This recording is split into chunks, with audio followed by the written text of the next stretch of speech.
जय श्री कृष्ण दोस्तों, हर हर महादेव। मैं पूनम पांडे आप सभी लोगों का शक्ति कुंज चैनल पर बहुत बहुत स्वागत करती हूँ। प्रत्येक महीने की जो अमावस्या तिथि है वो बहुत ही महत्वपूर्ण मानी जाती है। अमावस्या तिथि को पितृदेवों को समर्पित माना जाता है। पितृ देवताओं को प्रसन्न करने के लिए अमावस्या तिथि को भगवान शिव और भगवान विष्णु का पूजन अर्चन किया जाता है। प्रत्येक महीने की जो अमावस्या तिथि है उसे अलग अलग नामों से जाना जाता है और हर एक अमावस्या की अपनी एक अलग विशेषता होती है। तो आज इस वीडियो में हम बात कर रहे हैं भादो मास के अमावस्या तिथि के बारे में। तो भादो मास की जो अमावस्या तिथि है उसे कुशोत्पाटनी अमावस्या, कुशग्रहणी अमावस्या, पिठोरी अमावस्या, भाद्रपद अमावस्या और दर्श अमावस्या के नाम से जाना जाता है। इस साल 2024 की जो भादो की अमावस्या है बहुत ही खास होने वाली है, क्योंकि ये जो अमावस्या है सोमवार को पड़ने वाली है। और जब भी अमावस्या तिथि सोमवार को पड़ती है तो उसे हम सभी सोमवती अमावस्या के नाम से जानते हैं। शास्त्रों में सोमवती अमावस्या की बहुत ही ज़्यादा महिमा बताई गई है और ये हमें साल में बहुत कम प्राप्त होती भी है। कभी हमें 2 प्राप्त हो जाती है, किसी साल ये 3 प्राप्त हो जाती है और कभी कभी रेयर होता है कि हमें 4 भी प्राप्त हो जाती है। तो सोमवती अमावस्या के ऊपर मैंने अलग से वीडियो बनाया हुआ है, उसका डिस्क्रिप्शन में लिंक दे दूंगी, उसको आप अवश्य ही चेकआउट कीजिएगा। तो सोमवती अमावस्या के दिन पीपल के वृक्ष की पूजा का बहुत ही ज़्यादा महत्व बताया गया है। तो इस दिन सुहागन जो औरतें होती हैं वो अखंड सौभाग्य की प्राप्ति के लिए सुहाग की सामग्रियाँ और जो सूखे खाद्य पदार्थ होते हैं उनको लेते हुए कच्चा सूत लपेटते हुए पीपल के वृक्ष की 108 परिक्रमा करती हैं। तो इससे उन्हें अखंड सौभाग्य की प्राप्ति होती है, उनके जीवन में जो भी कष्ट समस्याएं चलती होती हैं वो सब दूर हो जाती है। तो ये तो हो गया कि इस दिन सुहागन औरतें अखंड सौभाग्य की प्राप्ति के लिए इस दिन पूजन करती हैं। लेकिन शास्त्रों में ऐसा कहीं भी कोई वर्णन नहीं है कि इस पूजा को केवल सुहागन औरतें ही संपन्न कर सकती हैं। इस पूजा को कोई भी संपन्न कर सकता है, कोई भी स्त्री, कोई भी पुरुष इस पूजा को संपन्न कर सकता है। सोमवती अमावस्या के दिन गंगा स्नान करना चाहिए। गंगा स्नान करके पीपल के वृक्ष की पूजा करना चाहिए। इस दिन पीपल के वृक्ष में दूध मिश्रित मीठा जल जो है पीपल के जड़ में अर्पित करना चाहिए। वहाँ पे दीपदान करना चाहिए और पीपल के वृक्ष की कच्चा सूत लपेटते हुए 7 परिक्रमा, 11 परिक्रमा, 21 परिक्रमा, अगर 108 परिक्रमा करते हैं तो अति उत्तम होगा। और इसके साथ ही साथ सोमवती अमावस्या के दिन अगर हम पीपल के पास बैठ के विष्णु सहस्रनाम का पाठ करते हैं तो इसकी बहुत ही ज़्यादा महिमा बताई गई है। इस दिन विष्णु सहस्रनाम का पाठ करना, पीपल के वृक्ष की पूजा करने से बहुत सारी समस्याओं का हमारे निराकरण हो जाता है। इस दिन अगर आपके जीवन में पितृदोष चल रहा होता है तो उसका निराकरण होता है, या आपके जीवन में किसी भी अन्य प्रकार की जो समस्याएं होती हैं, संतान से संबंधित, शादी विवाह से संबंधित जितनी भी समस्याएं होती हैं उन सभी समस्याओं का निराकरण होता है। इसलिए सोमवती अमावस्या के दिन हर व्यक्ति को पीपल के वृक्ष की पूजा अवश्य ही करनी चाहिए और पीपल के वृक्ष की परिक्रमा भी करनी चाहिए। अगर संभव है तो इस दिन पीपल के वृक्ष के पास बैठ के विष्णु सहस्रनाम का पाठ भी अवश्य करना चाहिए।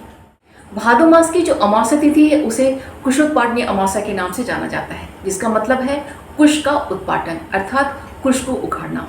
कुश की पवित्रता को और उसके महत्व को हम सभी जानते हैं, क्योंकि ऐसा कोई भी धार्मिक और मांगलिक कार्य नहीं है जहाँ कुश का प्रयोग नहीं होता है। ऐसा कोई भी पितरों का पूजन नहीं होता है जिसमें कुश का प्रयोग नहीं किया जाता है। अर्थात कहने का तात्पर्य है कि सभी मांगलिक कार्यों में, सभी पितरों के पूजन में कुश का प्रयोग किया जाता है। और हम स्वयं भी घर में जितनी भी पूजा पाठ आदि कार्य करते हैं सब में हम कुश का प्रयोग करते हैं। जैसे हम कलश की स्थापना करते हैं तो उसमें हम कुशा डालते हैं।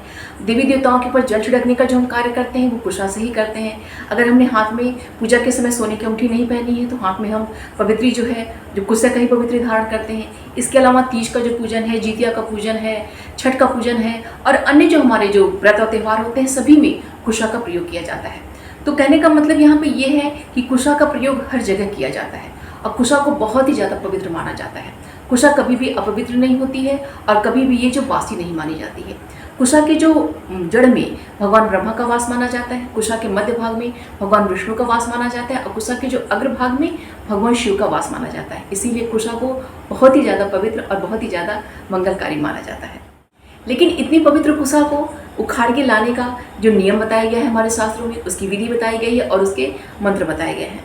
अगर नियमों को ध्यान में रखते हुए कुशा को उखाड़ के अपने घर में हम ला के रखते हैं, उसका हम प्रयोग करते हैं तो उसका पूर्ण लाभ हमें प्राप्त होता है।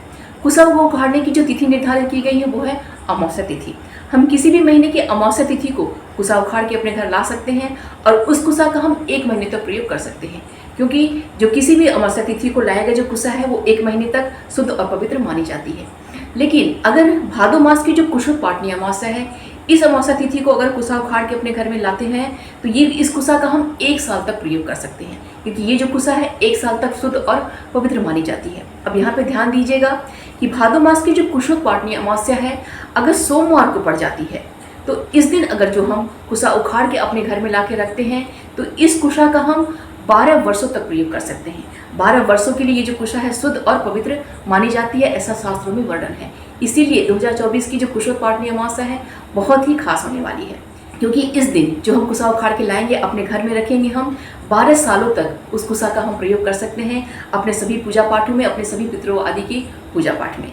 2024 भादो मास की अमावस्या तिथि का प्रारंभ 2 सितंबर दिन सोमवार की सुबह में 5:21 से हो रही है और अमावस्या तिथि का जो समापन है वो 3 सितंबर दिन मंगलवार की सुबह में 7:24 पे हो रही है। उसके पश्चात प्रतिपदा तिथि जो है प्रारंभ हो जा रही है। तो इस प्रकार हम देख रहे हैं कि 2 सितंबर दिन सोमवार को पूरे दिन और पूरी रात्रि जो हमें अमावस्या तिथि प्राप्त हो रही है। इसलिए भादो मास की जो अमावस्या तिथि है जिसे हम कुशोत्पाटनी कहते हैं वो 2 सितंबर दिन सोमवार को मनाई जाएगी। 2 सितंबर दिन सोमवार की जो कुशोत्पाटनी अमावस्या है वो शिव योग में और सिद्ध योग में संपन्न हो रही है, जो कि बहुत ही ज़्यादा श्रेष्ठ और बहुत ही ज़्यादा शुभ है।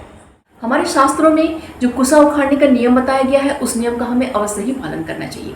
तो 2 सितंबर दिन सोमवार को हमें सुबह स्नान करके जहाँ से भी कुसा हमें लेना है वहाँ जाना चाहिए और कुसा के पास जाके सबसे पहले हमें क्षमा याचना करना चाहिए कि जो भी हमसे त्रुटि होगी, जो भी हमसे गलती होगी उसे क्षमा कीजिएगा। उसके पश्चात कुसा को आप निमंत्रण दीजिए कि मैं आपको लेने आया हूँ, आप मेरे घर चलिए।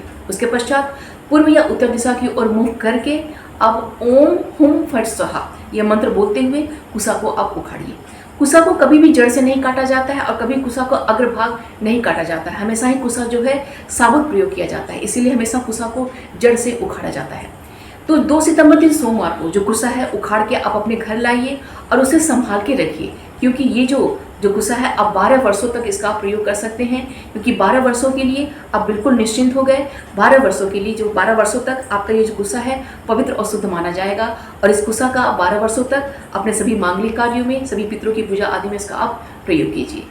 अब समस्या ये आती है कि हर किसी के घर के आसपास कुसा उपलब्ध नहीं होता है, वो कुसा उपलब्ध नहीं करा सकता है। तो ऐसी स्थिति में क्या किया जाए? तो ऐसी स्थिति में आप अपने रिश्तेदारों को बोल सकते हैं, आप अपने किसी परिचित को बोल सकते हैं, आपके घर में जो माली आता है आप उसको बोल सकते हैं, या फिर आपके घर में जो पूजा पाठ आदि का कार्य करते हैं उस पंडित जी को भी आप बोल सकते हैं कि वो कुसा की व्यवस्था आपके लिए कर दें।